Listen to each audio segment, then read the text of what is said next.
So, good morning guys. Welcome back to my YouTube channel. This is Autoboyson. So, ngayon guys, mayroon tayong ginagawang motor. Na ang issue nito guys ay pagka nakaparada siya sa gabi, overnight, pagka umaga, hirap na paanda rin. So, una nating nakita guys ay itong gasolina niya guys na matubig. Ayan. So matubig yung gasolina niya. So isang indication din yan na hirap paanda rin yung makina sa umaga at pumupugak. Pagka piniga mo, pupugak-pugak. Tapos pagka uminit na, titino siya, tapos maya maya pagka nasa biyahe ka, pumupugak pagka pinihit mo yung silindrayador. So isang indication niya na marumi na yung gasolina ninyo na nasa tangke. So pangalawa guys ay ito pangalawa, ilawan natin. So dyan nakatanggal na to guys. So if ay to guys na makina, if ay, so ito nakatanggal na yung fuel supply line patungo doon sa injector. So tinanggal ko to para ma-prove ko na ang fuel pump ay defective. So paano sabi na defective ang fuel pump? So ito guys, tingnan nyo yung ginawa ko dito para may idea kayo. Tinanggal ko na tong fuel line, itong fuel line patungo sa injector. Tanggal ko na yan. So hindi na nakakabit. So ito nakakabit doon sa fuel pump ito. So dito hindi yan nakasusi, hindi nakasusi, naka-off, hindi nakasusi. Pero tingnan nyo dito yung ano niya, tumutulo. Tumutulo. Ayan.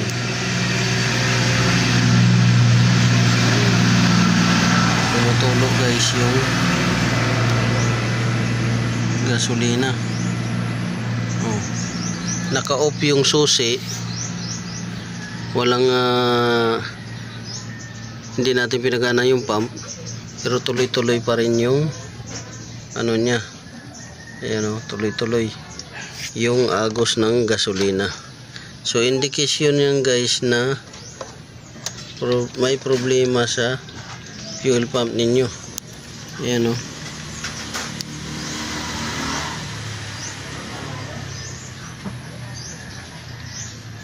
May problema sa fuel pump ninyo. Yung fuel pressure regulator niya ay hindi nagko-close. So tuloy-tuloy pa rin yung daloy ng gasolina. So pangalawa, check natin kung ang fuel filler cap ay defective na. Kagaya nito, hindi natin susian. Nandito yung susi kung mabubunot natin. At minsan nito guys, lumalakas yung tulo doon sa baba. Doon, lumalakas yung tulo ng gasolina. So tanggalin natin without walang susi. So yan, matubig yung gasket nya, pati yung lock nya stuck up, at ito madumi na, madumi. So kinalawang na yan sa loob. So yan yung indication guys na yan. Mas lalong lumakas dito guys. Mas lalong lumakas. So may tendency ito na mag-vacuum habang nasa biyahe kayo, mamamatay yung makina. Dahil ito hindi nasilyado yung filler cap ng gasolina. Pangalawa, yung pump ninyo ay hindi na makahold ng pressure. So tuloy-tuloy doon. Yan, tuloy-tuloy. So dapat yan walang lumulusot na gasolina. Pero ang nangyayari, lumulusot yung gasolina. So indication guys yan ng sira na yung pump nyo, hindi na makahold ng pressure. So sana nakakuha kayo ng konting kaalaman guys. Una, kung ang motor ninyo nag-overnight parking tapos pagka umaga hirap na paandarin, i-check nyo yung gasolina kung matubig, kagaya nito matubig.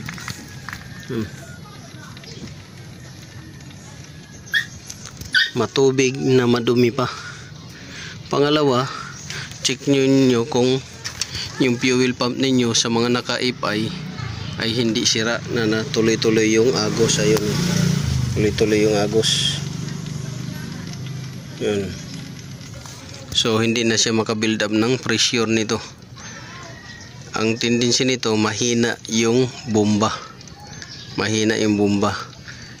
Ngayon, pag nasa highway kayo, tumatakbo, pumupugak-pugak to. At saka minsan namamatay pa. Yan. Tapos, pangatlo, itong filler cap ninyo. Kung defective na. So, ang symptoms nito, pumupugak, namamatay yung makina. Tapos, bukod sa pumupugak, namamatay yung makina, hirap anda rin sa umaga. Dahil, ang nangyayari dito guys is mapapanis yung gasolina ninyo. Hirap na sunugin. Mawawala na yung octane nya. Or yung fumes na sa gasolina na dapat maganda pa, mawawala na. So yan lang ang ma-share ko sa inyo guys. Sana nakakuha kayo ng konting kaalaman dito sa ating diagnosing. So Kawasaki G125 pala to. So ang chinik natin, gasolina, madumi, matubig, makalawang, sira yung pump, hindi maka hold ng pressure, ang regulator niya, pressure regulator. Tapos madumi yung tangke at sira yung filler cap. Sira. So yan. Sana nakakuha kayo ng konting kaalaman guys. This is Autoboyson. Magandang umaga. God bless you all.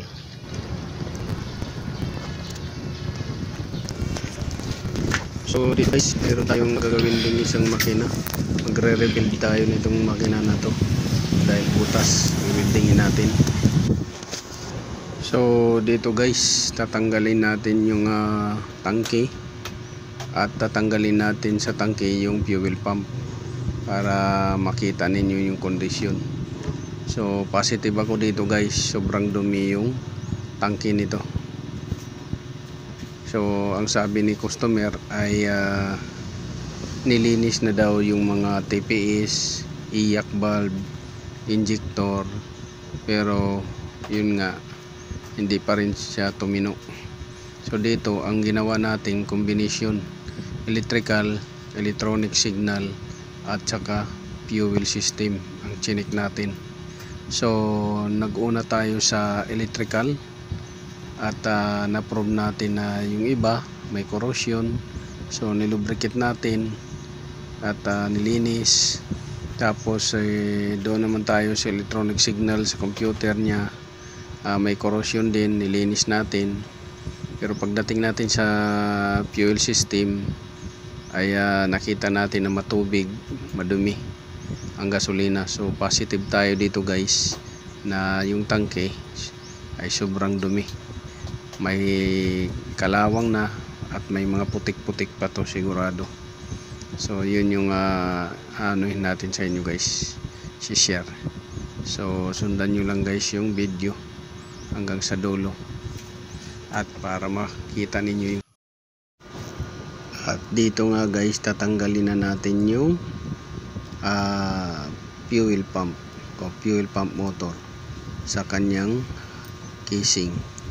So sundan nyo lang guys yung video hanggang sa maalis natin yung fuel pump motor at fuel filter, kung ano yung kondisyon ng kanyang motor at filter.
nito guys kung gaano ka dumi. Yan o. Sobrang dumi. At dyan nga guys, so, kung nakikita nyo, sobrang dumi ng fuel filter. Nabalot ng putik. At putik na kalawang pa. May putik na, may kalawang pa. So madumi. Madumi guys yung ano niya, filter. So pati itong casing niya, ayan o, sobrang itim. So nakikita nyo ba yan guys? Pwede nyong i-zoom yan para makita nyo yung kondisyon ng casing ng fuel pump at saka fuel filter. So automatic nito guys, papalitan na natin to ng filter. So yan, tingnan nyo guys kung gaano kadumi yung fuel pump na to.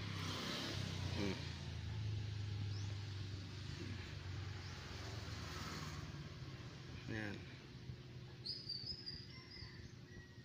Yan o. Sobrang dumi.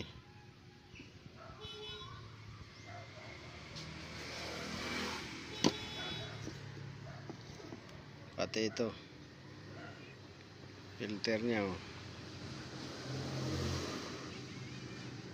Wala. Itong motor na to, sira na to. Umiinit na to kaya mahina yung bugan yan.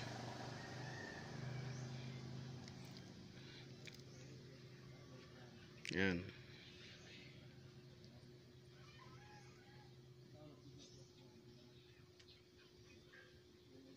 So ganyan kadumi siya guys. So papakita ko sa inyo yung gasolina na na-recover natin. Yung huling gasolina na recover natin. Yan. Kita nyo. Yan o. Ganyan siya kadumi.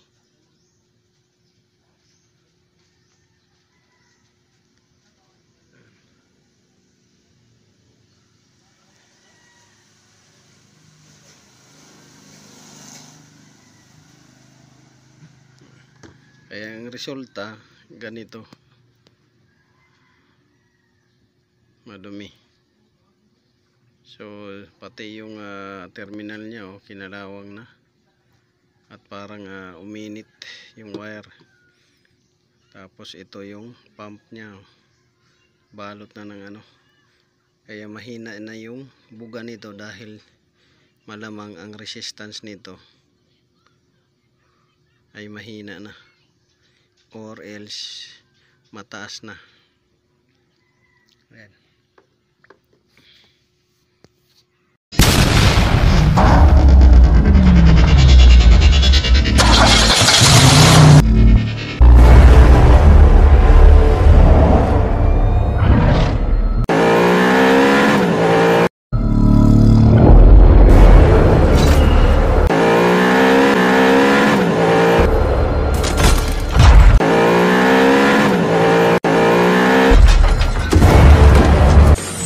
Make